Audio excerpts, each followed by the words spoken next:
What's up, YouTube?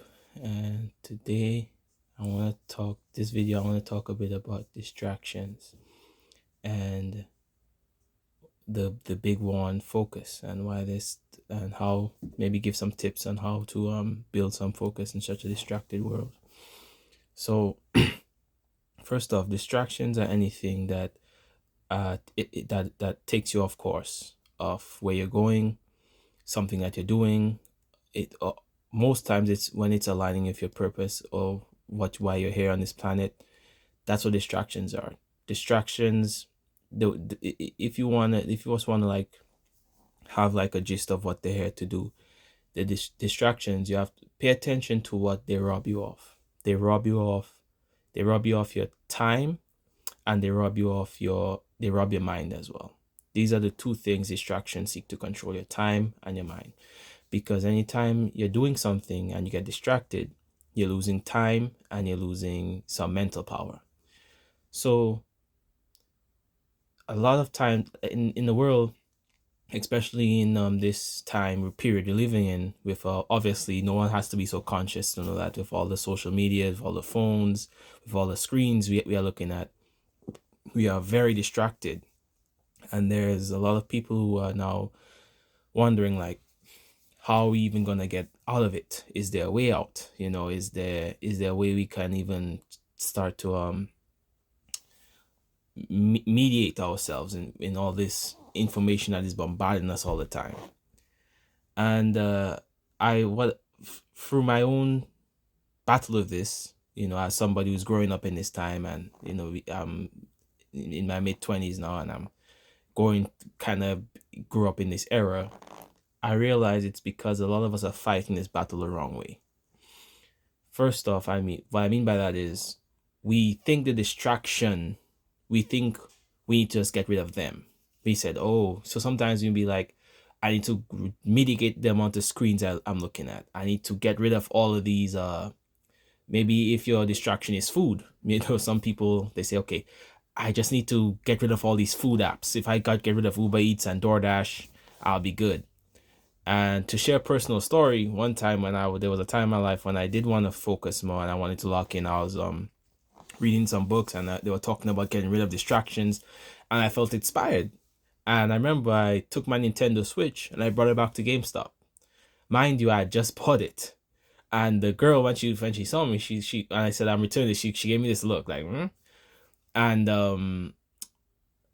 but what's interesting is, even though I brought back Nintendo Switch, my productivity didn't really go up. I was still distracted. I was still finding ways to waste time. I was still inventing ways. So if it's not the Switch, it was something else. By the end of that same week, I went back and get the Switch again. And a lot of people can relate to that story because they realize they're in this cycle. Sometimes they would get this big surge of motivation to just get rid of things, and they go and get rid of things. But they realize that still that satisfaction, that contentment, that drive to go forward or even progress is not there. And recently in my life, I want to share this with you all, because this is a lesson I've been learning.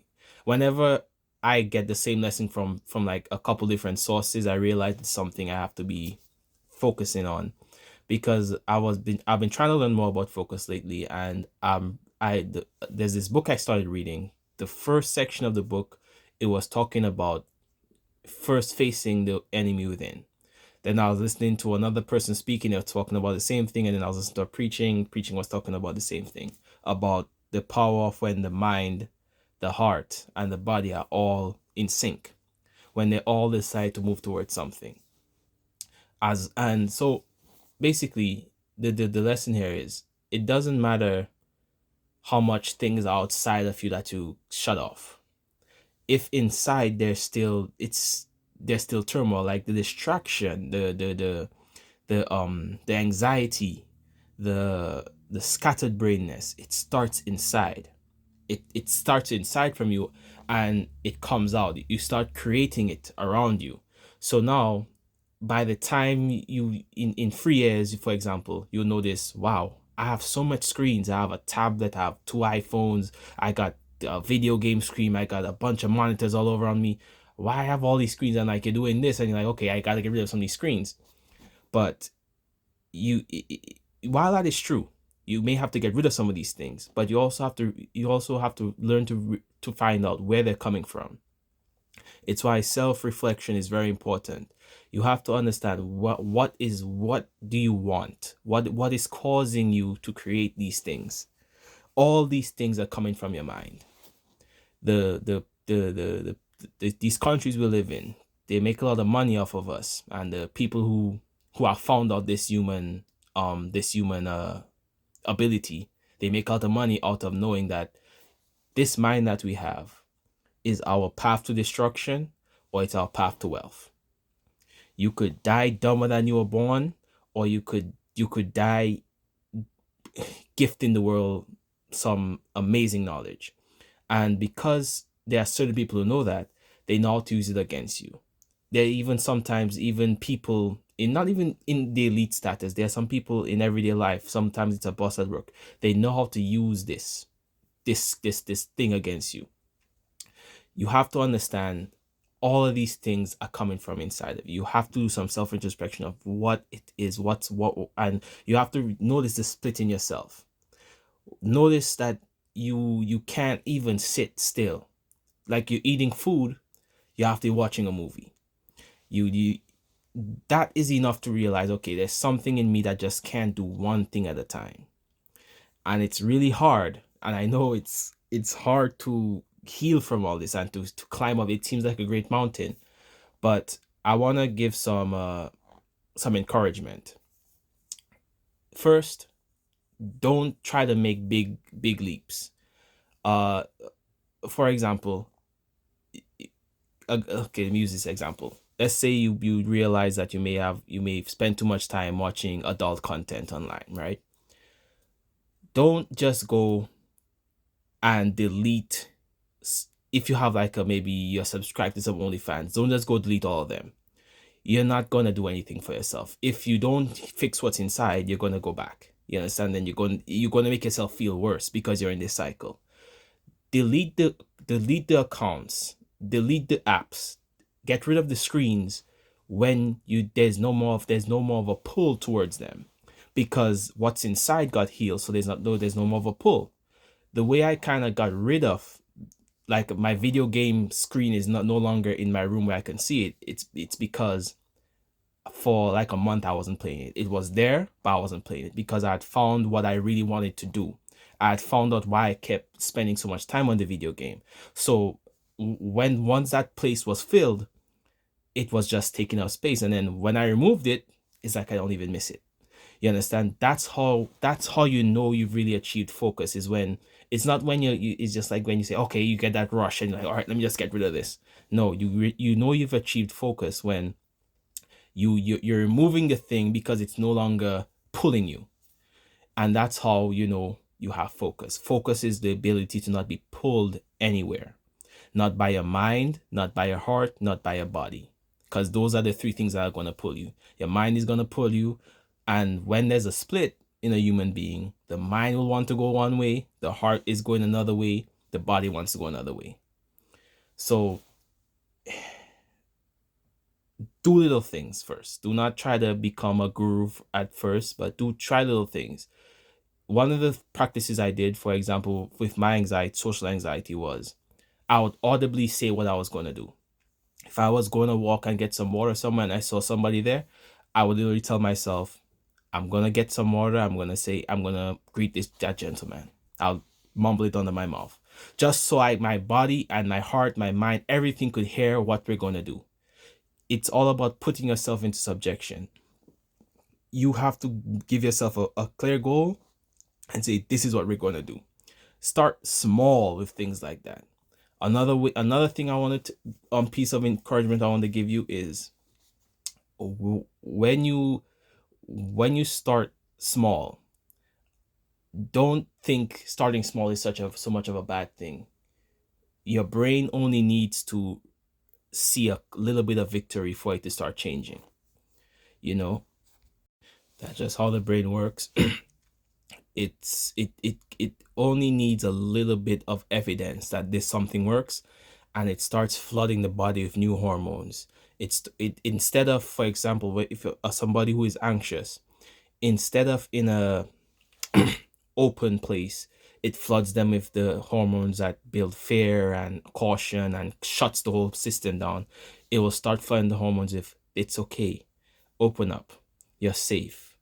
And it doesn't take that much. So I know sometimes the hill to focus and the hill to moving of the moving of purpose, it can seem like a steep hill, but understand that you don't think you need to get to the top of the mountain to experience some positivity. That's what I'm trying to say.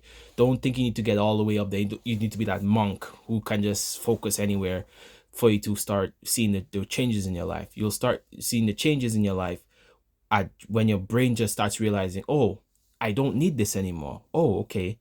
I don't there's no need to be afraid of that.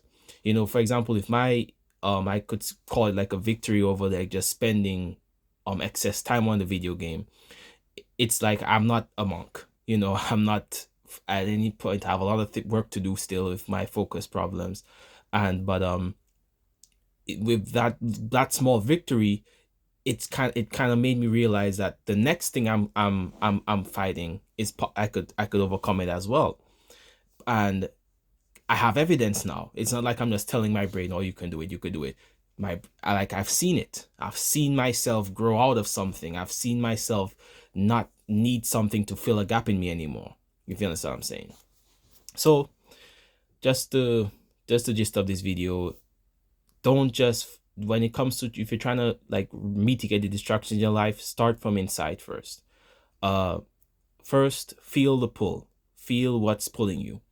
Second, identify the source of the pull. Why are you pulled to these things? Try to figure out what you want satisfied. Why is there such a pull to uh if it's overeating, why is that? If it's a sugar problem, whatever it is, why is there so much? Why? Try to figure out the root of why you're being pulled to those things. And thirdly, move the third thing is to get your brain, your heart, and your body under subjection, and move towards the things that are causing the pull, not the pull, but move towards the things that are causing the pull. Some people who consume a lot of adult content online, for example, and they spend a lot of time on dirty websites, they have intimacy issues. If you figure out that you have intimacy issues, move with your whole body, your whole mind, your whole heart towards that problem. Don't just say, "Oh, I'm never gonna watch these things again." That's not the way you do it. You just move towards the intimacy problem, and you may find that when you heal from that, you have no need for that anymore. There's no pull. You're not pulled towards it anymore.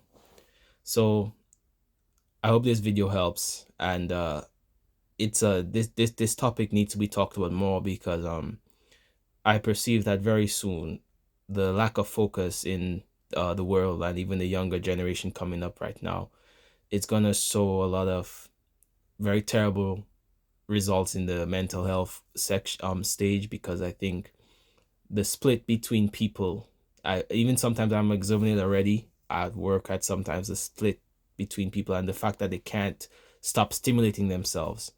It's very scary. It can have a lot of very scary consequences in the end. So thanks for watching.